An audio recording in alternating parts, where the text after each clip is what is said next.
इस मूवी के कहानी में हम लोग एक प्रेरणा नाम की लड़की को देखेंगे जो कि प्रेग्नेंट होती है। जब कुछ लोग जनगणना के लिए उसके पास जाते हैं तब ये लोग उससे उसके बच्चों के बारे में पूछते हैं। तब प्रेरणा इन लोगों से ये बोलती है, बच्चे जैसे ही पैदा होकर बाहर आते हैं वो थोड़ा रोते हैं और इसके बाद मर जाते हैं। ये सुनकर ये लोग बहुत डर जाते हैं। लेकिन इससे भी भयानक एक सच्चाई जो कि इन लोगों को पता चलने वाली थी, क्योंकि प्रेरणा की अब तक शादी नहीं हुई थी और प्रेरणा के पिता ही उसके साथ दरिंदगी करते थे। जब प्रेरणा उन्हें ऐसा करने से रोकती थी तब घर के सारे लोग प्रेरणा को बहुत मारते थे। जब इन लोगों को ये सच्चाई पता चलती है तब इन दोनों लड़कियों के साथ भी वैसा ही होता है। इन दोनों को वो दरिंदे पकड़ लेते हैं और इसके बाद वो लोग इनके साथ क्या करते हैं ये हम आगे इस वीडियो में देखेंगे। तो चलिए इस मूवी को शुरू करते हैं। इस मूवी की शुरुआत एक सुनसान इलाके में बने हुए घर से होती है जो कि देखने में ही काफी डरावना लग रहा था। तभी वहाँ एक प्यासा इलेक्ट्रिशियन आता है जो कि उस घर में जाकर पानी मांगता है। तभी इस मूवी का सीन शिफ्ट होता है और हम लोग एक अनुजा नाम की लड़की को देखते हैं। उसे स्कूल में जॉब मिला था। अगले ही दिन अनुजा को एक नेहा नाम की लड़की के साथ गांव में जनगणना करने के लिए भेजा जाता है। अनुजा और नेहा मिलकर एक गांव की जनगणना पूरी करते हैं। इसके बाद वो लोग अपनी स्कूटी लेकर दूसरे गांव चले जाते हैं। ये लोग जब दूसरे गांव में पहुंचते हैं तभी इन लोगों की नजर एक घर पर जाती है जो कि गांव से काफी दूर सुनसान इलाके में बना हुआ था। ये लोग जनगणना करने के लिए इस घर में भी जाते हैं। तभी इन लोगों को प्रेरणा नाम की एक लड़की यहाँ मिलती है जो कि लगभग इन्हीं की उम्र की थी। देखने में प्रेरणा की हालात काफी बुरी लग रही थी। वो लोग यहाँ देखते हैं प्रेरणा प्रेग्नेंट है। प्रेरणा को प्रेग्नेंट देखकर अनुजा उसके बच्चे के बारे में पूछती है, लेकिन प्रेरणा का जवाब सुनकर वो लोग बहुत दंग रह जाते हैं। प्रेरणा का कहना था उसका बच्चा ही नहीं, क्योंकि बच्चे पैदा होकर बाहर आते हैं और थोड़ी देर रोते हैं और फिर मर जाते हैं। प्रेरणा की ऐसी बातें अनुजा और नेहा को काफी अजीब लगती है। प्रेरणा के अलावा इस घर में 3 लोग और थे।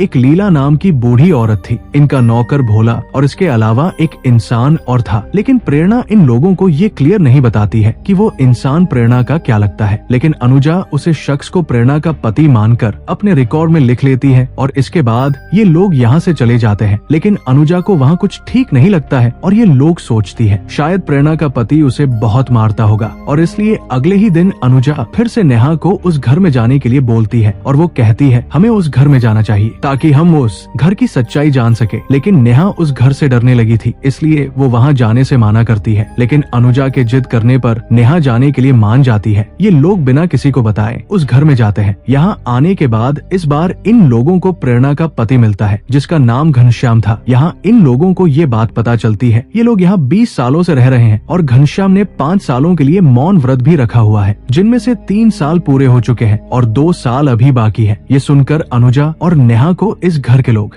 बहुत अजीब लगते हैं और साथ ही साथ ये घर भी बहुत डरावना था। अनुजा और नेहा जल्दी से अपनी इंक्वायरी पूरी करती है और वो लोग यहाँ से जान लगती है। लेकिन तभी यहाँ बारिश शुरू हो जाती है और बारिश काफी जोर से हो रही थी, इसलिए इन्हें ना चाहते हुए भी इस घर में रुकना पड़ता है। धीरे धीरे करके रात हो जाती है लेकिन बारिश रुकने का नाम नहीं ले रही थी। अनुजा और नेहा को ये लोग रहने के लिए अलग रूम देते हैं, लेकिन ये दोनों यहाँ बहुत डरे हुए थे जिसके वजह से इन्हें नींद नहीं आ रही थी। तभी अनुजा खिड़की से बाहर देखती है और वो इस नजारे को देखकर बहुत हैरान हो जाती है। वो देखती है घर के बाहर छोटे से बने झोपड़ी में घनश्याम एक लाश के साथ था। ये देखने के बाद अनुजा बहुत डर जाती है और वो नेहा को भी ये बात बताती है। इसके बाद ये दोनों फैसला करते हैं इन्हें अभी तुरंत ही इस घर से निकलना चाहिए और ये लोग यहाँ से भागते हुए एक बार उसे झोपड़ी में जाते हैं ताकि ये लोग देख सके आखिर वहाँ क्या है। ये लोग जैसे ही वहाँ जाते हैं इन्हें एक आदमी वहाँ मिलता है जिसे जंजीरों से बांधा गया था और वो आदमी इन लोगों पर हमला कर देता है, जिससे ये लोग और भी ज्यादा डर जाती हैं। अब ये लोग भागने लगती हैं, लेकिन जैसे ही थोड़ी दूर जाते हैं वहाँ इन्हें इस भयानक जंगल में बहुत से जंगली जानवर की आवाजें आने लगती है, क्योंकि ये घर जंगलों के बीचों बीच बना हुआ था और इस जंगल में बहुत से जंगली जानवर थे। इसके बाद ये लोग वापस से इसी घर में आ जाते हैं और अपने रूम में जाकर बैठ जाते हैं। ये लोग सोचते हैं इस घर वालों को ये बात पता नहीं होगी कि वो लोग घर के बाहर जाकर झोपड़ी में एक इंसान को देख चुके हैं। अगली सुबह जैसे ही होती है। ये लोग वहाँ से जाने लगती है। उसी वक्त इधर वो बूढ़ी औरत घनश्याम को बताती है वो दोनों लड़कियां रात में घर से बाहर गई थी। ये सुनते ही घनश्याम और भोला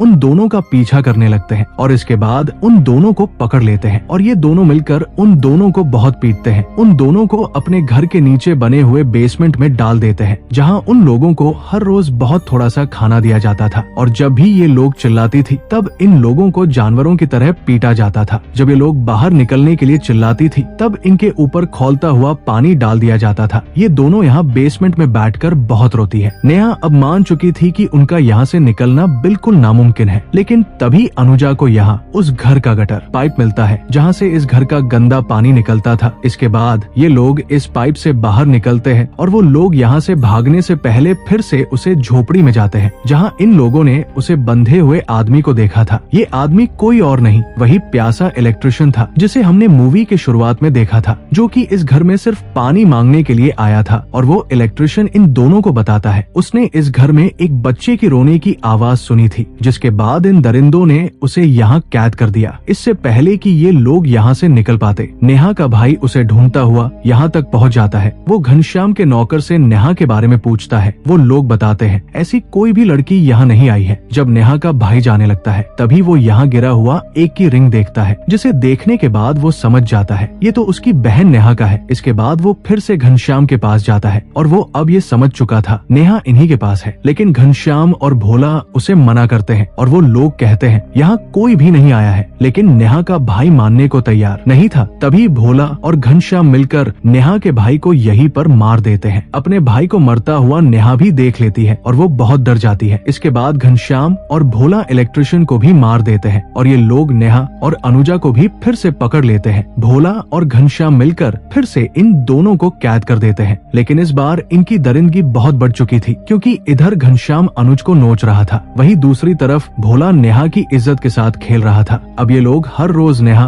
और अनुज के साथ दरिंदगी करते हैं। एक रात प्रेरणा इनको पानी पिलाने के लिए आती है। प्रेरणा यहाँ मेंटली बहुत बीमार थी, लेकिन वो नेहा को कुछ ऐसी सच्चाई बताती है जिसे सुनने के बाद नेहा की रूह भी कांप जाती है। प्रेरणा उसे बताती है घनश्याम उसका पति नहीं बल्कि पिता है और वो उसे बहुत मारता है और घनश्याम ने ही उसकी माँ को भी मार दिया था। और वो बताती है पापा मेरे साथ रोज दरिंदगी करते हैं और प्रेरणा के पेट में जो बच्चा है वो घनश्याम का ही है। और जब भी प्रेरणा बच्चे को जन्म देती थी भोला और घनश्याम मिलकर बच्चे को मार देते थे। इधर अनुज भागने की कोशिश करती है और वो ऊपर से कूद जाती है। वो घनश्याम और भोला से बहुत गुस्सा थी। वो इन लोगों से बदला लेना चाहती थी, इसलिए वो इनके भैंस वाले झोपड़ी को जला देती है। जब घनश्याम और बाकी लोग जलता हुआ झोपड़ा देखते हैं तब भोला चाकू लेकर अनुज को मारने के लिए जाता है। वो अनुजा का पीछा करते हुए जंगल में बहुत दूर निकल जाता है। यहाँ इन दोनों की फाइट होती है, लेकिन अंत में अनुजा भोला को मार देती है। वहीं दूसरी तरफ हम लोग प्रेरणा को देखते हैं, जो कि यहाँ से निकलने में नेहा की मदद कर रही थी और नेहा यहाँ से निकलते हुए बाहर अनुजा के साथ जाकर मिलती है। लेकिन अनुजा का बदला अभी पूरा नहीं हुआ था। अब वो घनश्याम को भी मारना चाहती थी, जिसने उसके साथ दरिंदगी की थी। साथ ही साथ उसने अपनी बेटी को भी नहीं छोड़ा था। इसके बाद अनुजा फिर से इस घर में जाती है। यहाँ अनुजा घनश्याम को ढूंढती है। दोनों की लड़ाई इस घर के छत पर होती है। इन दोनों की काफी लंबी फाइट होने के बाद अनुजा घनश्याम को भी मार देती है। इधर घनश्याम की माँ लीला नेहा को मारने वाली थी, लेकिन नेहा भी